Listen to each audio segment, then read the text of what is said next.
আমরা জাহাঙ্গীরনগর বিশ্ববিদ্যালয়কে যদি লক্ষ্য করেছি, যেদিন জাহাঙ্গীরনগর বিশ্ববিদ্যালয় ছাত্র সংসদের তফসিল ঘোষণা করা ছিল, সেদিন ছাত্রদলের ক্যাডাররা বিশ্ববিদ্যালয়ের প্রশাসনিক ভবনের সামনে গিয়ে বিক্ষোভ করেছে। সেই বিক্ষোভের ফলে জাহাঙ্গীরনগর বিশ্ববিদ্যালয় প্রশাসন তফসিল ঘোষণা করতে পারেনি।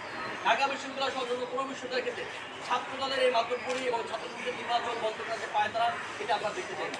আমরা বিশ্ববিদ্যালয় প্রশাসনকে আহ্বান জানাবো যে আপনারা স্টেপ হবেন, আপনারা ছাত্র সংসদ নির্বাচন দেওয়ার জন্য দৃঢ় প্রত্যয় ব্যক্ত করবেন এবং আপনারা বিশ্ববিদ্যালয়ে কোনোভাবেই রাজনৈতিক ছাত্র সংগঠন হাতে ইজারা দিয়ে দেবেন না।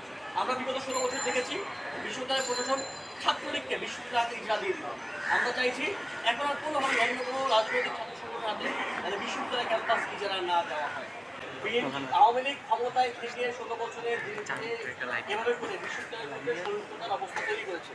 বিএনপি এখনো ক্ষমতায় যায়নি, কিংবা তাদের ক্ষমতার বাইরে থেকেও যেভাবে করে বিশ্ববিদ্যালয় ক্যাম্পাসগুলোতে সংযুক্ত রাজনীতি প্রতিষ্ঠা করছে। শুধু বিশ্ববিদ্যালয় ক্যাম্পাস নিয়েও আমরা যে উদ্ভিদের ব্যাপারটা এমন নয়, বিশ্ববিদ্যালয়ের বাইরেও বিভিন্ন জায়গাতে একই অবস্থা হচ্ছে। এই ব্যাপারটাতে আমরা উদ্বিগ্ন আছি।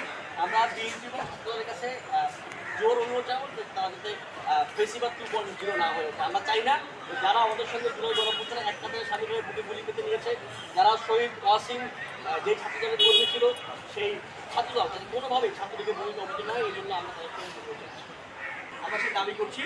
বন্ধুগণ, আমরা আজকে যে 5 দফা দাবি উত্থাপন করেছি, 5 দফা দাবি যদি আমাদের নির্দিষ্ট সময়ের মধ্যে মেনে না নেওয়া হয়, আমরা তখন অবশ্যই দিতে বাধ্য হবো।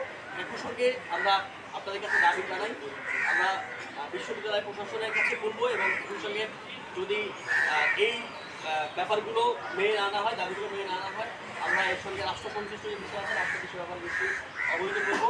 আমরা খুলনা বিশ্ববিদ্যালয় দিচ্ছি, আমরা এখানে আন্দোলন করছে, তাদের সঙ্গে আমরা সংহতি জ্ঞাপন করছি।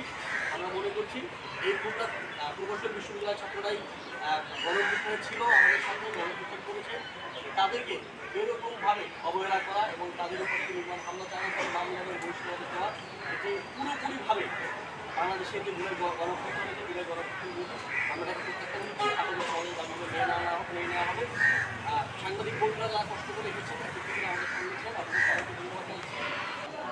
কর্মসূচির কথা বলছিলেন, কি ধরনের কর্মসূচি আসবে? আমরা এটি যদি আমাদের দাবিটি নির্দিষ্ট মেনে নেওয়া হয়, আমরা আপনাদেরকে অবহিত করি। Thank you.